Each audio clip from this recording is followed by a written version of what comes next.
Assalamualaikum warahmatullahi wabarakatuh. Nama saya Muhammad Ibrahim Bimta. Nombor metrik D20112683. Sekarang ni saya ingin mempromosikan satu earbuds. Earbuds ni ialah earbuds gaming dan nama Barcrap, iaitu Barcrap Earbuds Gaming.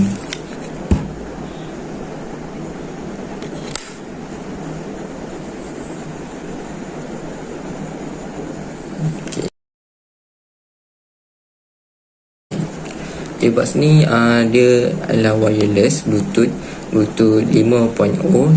So dia tidak akan ada delay, memang puas hati. Lepas tu earbuds ni ada dia waterproof dan built-in microphone. Ada microphone di earbuds ni.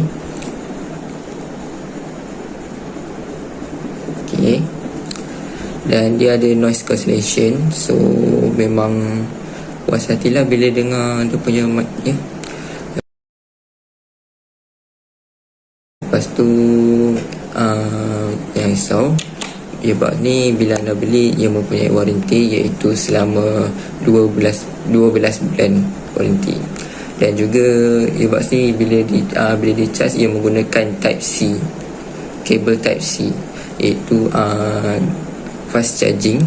Dalam kita boleh charge hanya menunggu dalam sejam ke 2 jam sahaja. Dan bila full charge kita boleh guna selama 5 jam berterusan. Dan earbud ni khas untuk gaming, tetapi boleh juga untuk dengar muzik. Untuk gaming, bila anda main PUBG seperti PUBG Mobile Legends, dia tidak, ataupun COD, dia tidak akan ada delay ya. So memang berpuas hati. Dan juga earbud ni juga mempunyai lampu. Bila di charge dia akan menyala lampunya, so dia nampak premium dan cantik bekasnya.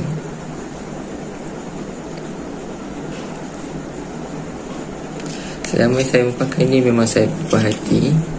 Dan itu sahaja daripada saya. Sekian, terima kasih. Assalamualaikum warahmatullahi ta'ala wabarakatuh. Nama saya Muhammad Irfan Husni bin Abdul Hafiz. Nombor metrik D193111701. Tugasan saya pada kali ini adalah untuk memberi tazkirah kepada antum-antum semua.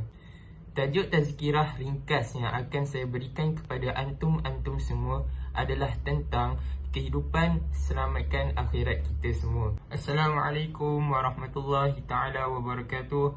Alhamdulillahi rabbil alamin. Wassalatu wassalamu ala ashrafil anbiya'i wal mursalin wa ala alihi wa sahbihi ajma'in. Alhamdulillahi rabbil alamin. Nahmaduhu wa nasta'inuhu wa nastaghfiruh wa na'udzu billahi min shururi anfusina wa min sayyiati a'malina. Man yahdihillahu fala mudilla lahu wa man yudlil fala hadiya lahu. Asyhadu an la ilaha illallah wa asyhadu anna Muhammadar Rasulullah. Allahumma salli ala sayyidina Muhammad wa ala ali sayyidina Muhammad. Sedikit mukadimah yang saya akan berikan pada hari ini adalah kehidupan adalah sesuatu yang paling bernilai kerana kita memiliki nyawa untuk digerakkan sepanjang hidup ini. Apa yang kita jalani dalam hidup ini pastinya mempunyai hikmah yang tertentu dan sebab kenapa Allah Subhanahu wa taala jadikan kehidupan ini. Biarpun tidak seindah yang kita impikan, itu adalah ujian dugaan buat kita semua. Tazkirah ringkas tentang kehidupan berkaitan dunia adalah sementara dan tempat bergurau senda. Sunnah Nabi menjadi ikutan kita semua dan kehidupan dunia akhirat. Tazkirah ringkas yang pertama, iaitu dunia adalah sementara dan tempat bergurau senda. Mengapakah saya mengatakan dunia adalah sementara dan tempat bergurau senda? Kehidupan di dunia bukanlah kehidupan yang sebenar, tetapi ia adalah sementara sahaja. Seperti yang kita tahu, manusia akan mati dan hidup kembali di akhirat kelak untuk diperhitungkan kita masuk ke syurga ataupun neraka. Seperti yang kita tahu, syurga dan neraka adalah kehidupan yang selama-lamanya.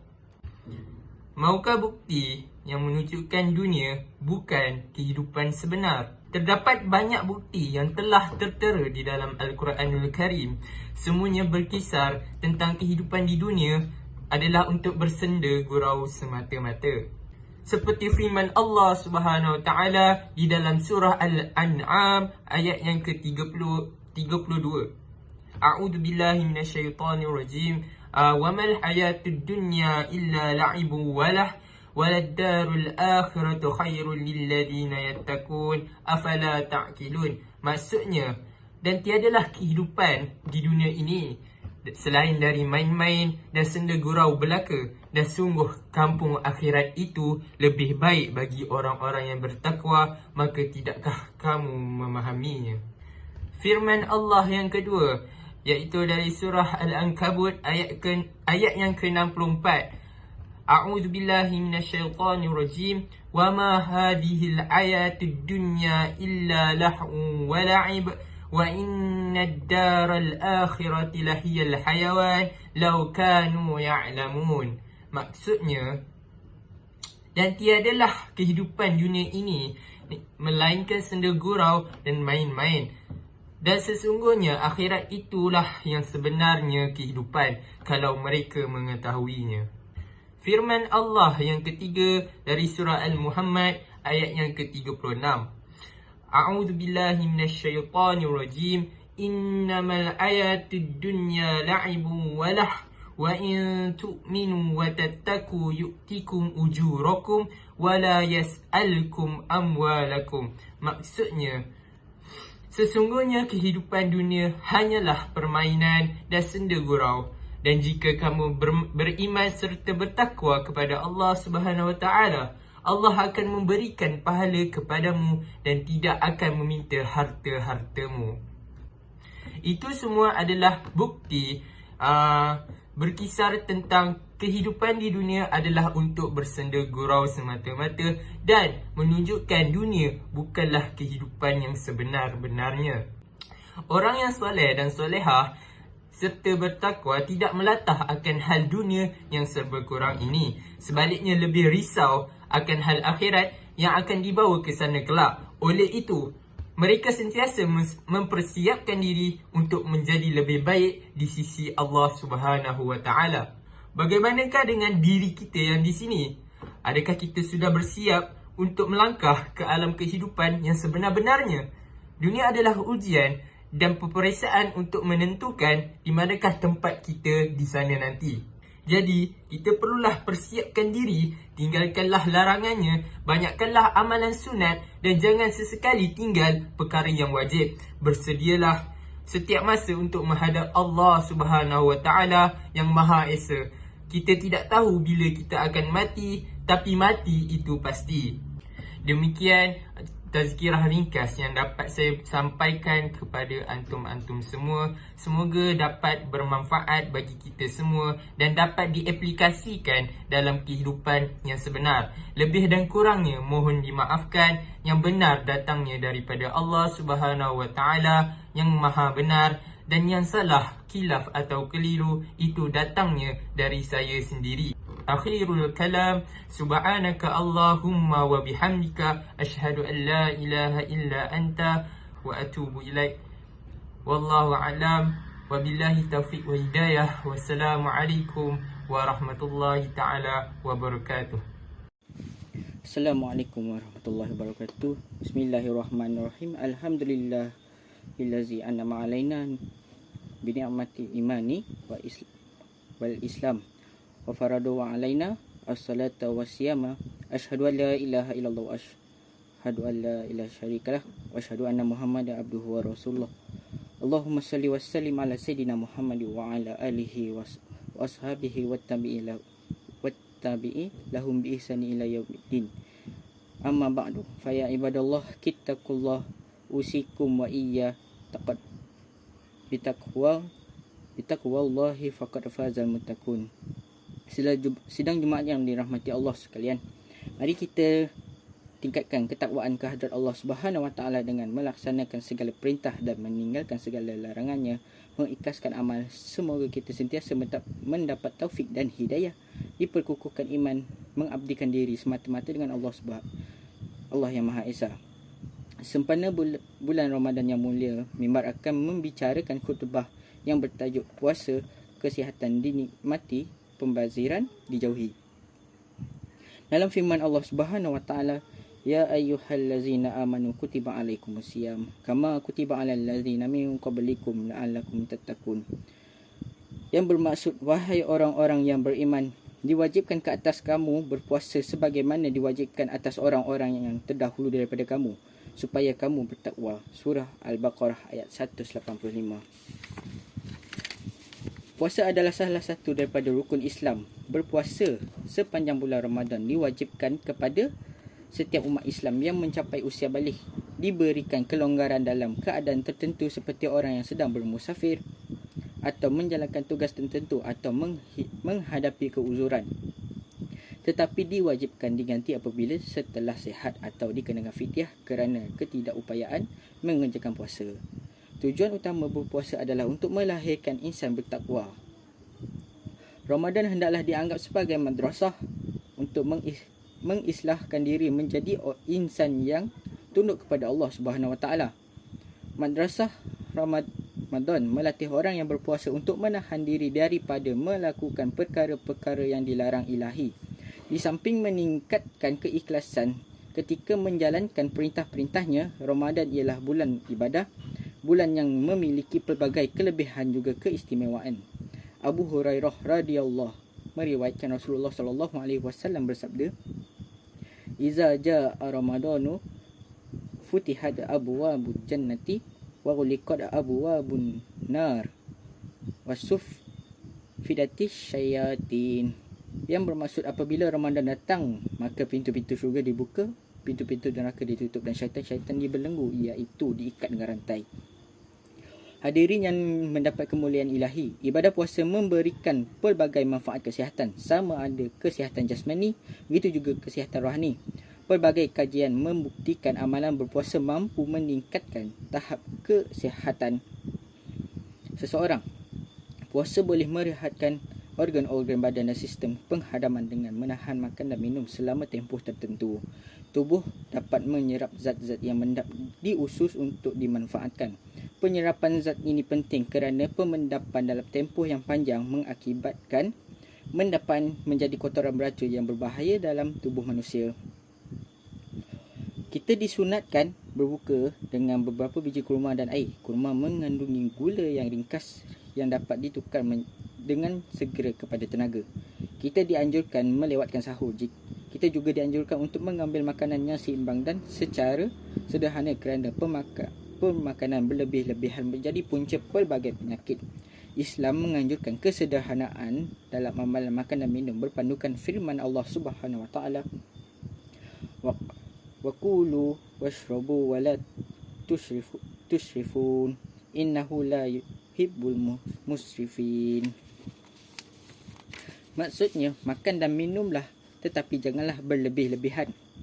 Sesungguhnya Allah tidak suka kepada orang yang melakukan sesuatu secara berlebihan. Surah Al-A'raf ayat 31. Ibadah puasa berupaya membetulkan tabiat pengambilan makanan. Perubahan fiziologi badan akan berlaku pada fasa awal puasa, menunjukkan sistem dalam badan kita mampu berperanan secara biasa.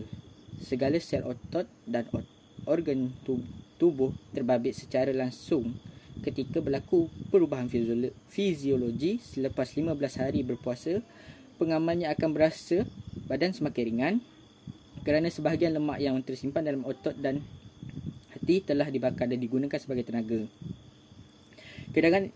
Keadaan ini akan meningkatkan tahap kesihatan tubuh orang yang berpuasa. Sidang Jumaat yang dirahmati Allah, antara amalan buruk yang berlaku pada bulan Ramadan ialah pembaziran makanan. Di negara kita dilaporkan setiap hari 45% daripada keseluruhan sisa pekerja yang dilupuskan di tempat pelupusan ialah sisa buangan bahan makanan, dianggarkan 17,000 tan sehari. 25% buangan bahan makanan tersebut masih elok dan boleh mengisi perut 3 juta orang sehari. Dilaporkan juga pembaziran makanan lazimnya meningkat 10% dalam bulan Ramadan. Keadaan ini sangatlah janggal kerana Ramadan sepatutnya mendidik jiwa agar dapat mengawal diri pada godaan hawa nafsu. Angka-angka pembaziran tersebut membayangkan betapa seriusnya pembaziran makanan yang berlaku. Sedangkan pembaziran adalah perbuatan yang bercanggah dengan falsafah berpuasa dan galangan. Pembazir adalah saudara kepada syaitan. Berpandukan firman Allah Subhanahu Wa Taala, Innal mubazziri yakanu ikhwanas syayatin wa kana syaitanu lirabbih kafura. Yang bermaksud sesungguhnya orang-orang yang membazir ialah saudara syaitan dan syaitan itu sungguh kufur kepada Tuhannya. Insaflah perubahan cuaca, konflik dan peperangan serta pandemik COVID-19 yang sedang berlaku telah menyebabkan lebih ramai penduduk dunia menghadapi kebuluran. Ketika kita bermewah atau begitu muncah dikurniakan rezeki yang melimpah, kelaparan hingga bersifat mazir, begitu juga ramai insan di dunia sedang mengalami kelaparan. Pertubuhan Bangsa-Bangsa Bersatu melaporkan pada tahun 2020 768 juta orang, menghampiri 10% penduduk dunia menghadapi kelaparan. Hampir 1/3 penduduk dunia dianggar 2.4 bilion orang tidak memiliki makanan yang cukup. OXFAM iaitu OXFAM, sebuah pertubuhan antarabangsa yang bergaib dengan untuk mengatasi kemiskinan, melaporkan dalam suasana dunia menghadapi krisis makanan yang tidak mencukupi, 11 orang berkemungkinan maut setiap minit akibat kelaparan melampau. Mimbar merumuskan beberapa pesanan untuk renungan bersama. Yang pertama, Ramadan berperanan sebagai fasa latihan, disebut sebagai madrasah tarbiyah. Medan menundukkan nafsu dan ruang meningkatkan iman. Berusahalah dengan kesungguhan, keazaman, pengharapan dan keikhlasan untuk mendapat keredaan. Semoga kita meninggalkan Ramadan dengan memperoleh keampunan ilahi. Yang kedua, puasa merupakan medan latihan memupuk kesabaran dan kejujuran serta semangat bertolak ansur dalam diri.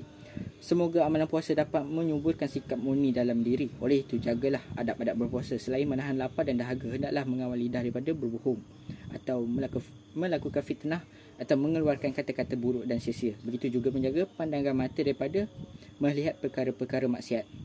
Yang ketiga, manfaat masa dengan membanyakkan amalan sunat serta bersolat tarawih, membaca Al-Quran, berwakaf, bersedekah, menziarahi sambil membantu orang tua yang uzur serta anak-anak yatim. Yang keempat, semaikan azam mahu meninggalkan tabiat buruk. Yang kelima, berhenti melakukan pembaziran dan juga mengamalkan budaya berjimat cermat. Kesimpulannya, falsafah menahan diri dalam ibadah puasa dapat meningkatkan ketakwaan kita kepada Allah Subhanahu Wa Taala. Pada masa yang sama dengan berfaedah juga dapat memanfaatkan tubuh. Jika kita dapat menahan diri daripada perkara-perkara yang dihalalkan dalam tempoh tertentu, maka sepatutnya ibadah puasa dapat menjadikan pendorong untuk meningkatkan azam kita meninggalkan perkara-perkara maksiat dan mungkar. Barakallahu li wa lakum bil Qur'anil azim wa nafa'ini wa iyyakum bima fihi minal ayati wal zikril hakim wa taqabbal minni wa minkum tilawatahu innahu was-sami'ul alim. Aqulu qawli hadza wa astaghfirullahal azim li wa lakum wa lisairil muslimina wal muslimat wal mu'minina wal mu'minat al ahya'i minhum wal amwat fastaghfirhu innahu wal ghafurur rahim. Assalamualaikum warahmatullahi taala wabarakatuh. Nama saya Naufal Hakim bin Jamaluddin, nombor metrik D 19312058. Keluarga Ammar bin Yasir adalah teladan umat. Ammar dan ibunya Sumayyah dan ayahnya Yasir memiliki andil cukup besar bagi perjalanan dakwah Islamiah. Mereka telah mendapat siksaan yang menurut ukuran manusia amatlah mustahil untuk tetap istiqamah, iaitu ketika majikannya keluarga Bani Makhzum mengetahui bahawa keluarga Ammar bin Yasir masuk Islam. Kemudian menimpakan pelbagai siksaan yang amat pedih kepada keluarga Ammar. Dipaksanya anak beranak itu untuk keluar dari Islam dan kembali kepada agama berhala yang penuh kekufuran.